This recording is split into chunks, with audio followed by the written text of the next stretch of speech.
Hi மக்களே, இன்றைக்கி நம்ம என்ன பார்க்க போகிறோம்னா இந்தியாவிலையும் தமிழ்நாட்டிலையும் என்னென்ன டெவலப்மெண்ட்ஸ் இந்த 1 வீக்கில் நடந்திருக்குன்றதை பார்க்க போகிறோம். நேற்று இன்டர்நேஷ்னல் யோகா டே. இதை வந்து ஆல் ஓவர் த வேர்ல்ட் 190+ கண்ட்ரீஸில் நேற்று செலிப்ரேட் பண்ணாங்க. பிரைம் மினிஸ்டர் மோடி இதை வந்து ஒரு நேஷ்னல் ஈவெண்ட்டாக நேற்று வெஸ்ட் பெங்காலில் நடத்தினார். ஸோ அதுக்கப்புறமா இவர் வந்து என்ன பண்ணியிருக்காருன்னா, அதே வெஸ்ட் பெங்காலுக்காக 18,880 crores டெவலப்மெண்ட்டை வந்து இனாக்ரேட் பண்ணியிருக்காரு. எதை பற்றினா, இதை வந்து roads, railways, urban development and public welfare and public இன்ஃப்ராஸ்ட்ரக்சருக்காக இதை வந்து லான்ச் பண்ணியிருக்காரு. இந்தியாவே பெருமைப்படக்கூடிய விஷயமா என்ன பண்ணியிருக்காங்கன்னா, first made in India aircraft C-295ன்றதை இன்னைக்கு சக்ஸஸ்ஃபுல்லாக கம்ப்ளீட் பண்ணியிருக்காங்க. இதை எதை யூஸ் பண்ண போகிறாங்க அப்படின்னா, இந்தியன் ஏர்ஃபோர்ஸ் டிரான்ஸ்போர்ட் ஆப்ரேஷனுக்காக இதை வந்து ஃபுல்லாக பயன்படுத்த போகிறாங்க.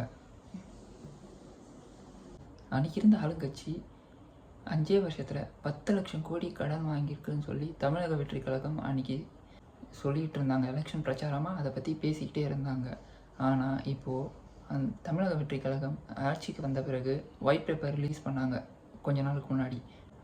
அதில் என்ன சொல்லியிருக்காங்கன்னா, அவங்க 5 வருஷத்தில் 10 லட்சம் கோடி கடனாக வாங்கலை, 13 லட்சம் கோடி கடனாக வாங்கியிருக்காங்க அப்படின்னு சொல்லி அவங்க சொல்லியிருக்காங்க. பிறக்க போகிற குழந்தைங்களுக்கு தலையிலையும் ஒவ்வொருத்தர் குழந்தைங்களுக்கும் 1,28,000 ரூபாய் கடனை வச்சுட்டு போயிருக்காங்க அந்த ஆட்சி. ஸோ இதை வந்து நாங்கள் வந்து சரி செய்கிறதுக்கு எங்களுக்கு கொஞ்சம் டைம் கொடுங்க அப்படின்னு சொல்லி தமிழக வெற்றி கழகம் கோரிக்கையாக கேட்டிருக்காங்க.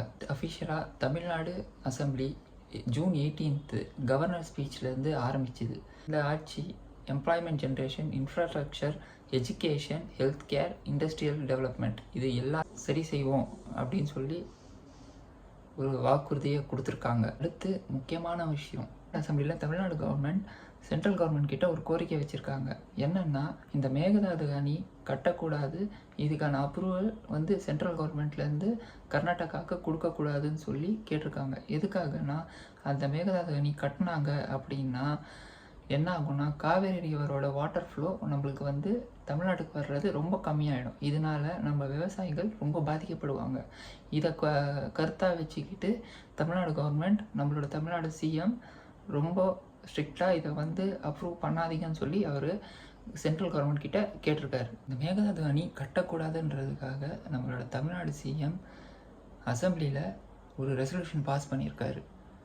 அதை எதிர்கட்சியாக இருந்த டிஎம்கேவும் மற்ற கட்சியினரும் சேர்ந்து அவங்களும் சப்போர்ட் பண்ணி இதை கட்டக்கூடாதுன்னு சொல்லி சென்ட்ரல் கவர்மெண்ட்டுக்கு ரொம்ப ஃபோர்ஸாக அவங்க வந்து எதிர்ப்பு தெரிவிச்சிருக்காங்க.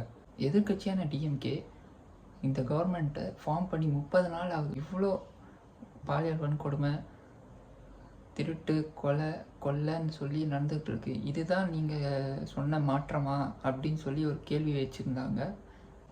அதுக்கு நம்ம பள்ளி கல்வித்துறை அமைச்சரான ராஜ்மோகன் எழுந்து அதுக்கு ஒரு டேட்டாவோட ஒரு பதிலடி கொடுத்துட்டாரு. அப்புறமா டிஎம்கேலேருந்து ஒரு குற்றச்சாட்டு திருப்பி வைக்கிறாங்க. என்னென்னா, நீங்கள் வெறும் 17 லட்சம் வாக்கு வித்தியாசத்தில் தான் வந்து நீங்கள் இந்த கவர்மெண்ட்டே அமைச்சிருக்கீங்க அப்படின்னு சொல்லிட்டு இதை வந்து திருப்பி டிஃபெண்ட் பண்ணுற அளவுக்கு என்ன பண்ணார்னா, நம்மளோட சுகாதாரத்துறை அமைச்சராக இருக்கிற அருண்ராஜ் அவர்கள் எழுந்து ஒரு பதில் கொடுத்தாரு. நாங்கள் சிங்கிள் மெஜாரிட்டியாக தான் இதை ஜெயிச்சு 108 சீட்டை வாங்கியிருக்கோம். உங்களை மாதிரி 23 கூட்டணி கட்சிகளும் சேர்த்துக்கிட்டு 59 சீட்டு வாங்கலை அப்படின்னு சொல்லிட்டு பதிலடி கொடுத்துருக்காரு. இதுதான் இந்த ஒரு வாரத்தில் நடந்திருக்கிற விஷயங்கள். மேலும் கொஞ்சம் அப்டேட்டடாகவும் கொஞ்சம் முடிஞ்ச அளவுக்கு நான் கொஞ்சம் இன்னும் நல்லா பேசுகிற அளவுக்காவது நான் ட்ரை பண்ணிட்டு வரேன். தேங்க்யூ. இன்றைக்கி சீஃப் மினிஸ்டர் ஆஃப் தமிழ்நாடு திரு சி. ஜோசப் விஜய் அவரோட 52வது பிறந்தநாள். தமிழ்நாடு மக்கள் சார்பாகவும் நம்மளோட சீஃப் மினிஸ்டருக்கு பிறந்தநாள் வாழ்த்துக்களை நாங்கள் தெரிவிச்சுக்கிறோம். இந்த வீடியோ பண்ணும்போது லைவாக வந்து சட்டசபை நடந்துகிட்ருக்கு, நம்மளோட தமிழ்நாடு அசம்பிளி நடந்துகிட்ருக்கு. இதில் வந்து என்னென்ன அப்டேட் ஆகிருக்குன்றதை நான் ஈவினிங் இருக்கிற வீடியோவில் நான் உங்களுக்கு எக்ஸ்பிளைன் பண்ணுறேன். அதனால் ஃபாலோ பண்ணுங்கள், சப்ஸ்கிரைப் பண்ணுங்கள். அடுத்த வீடியோவில் பார்க்கலாம். நன்றி, வணக்கம்.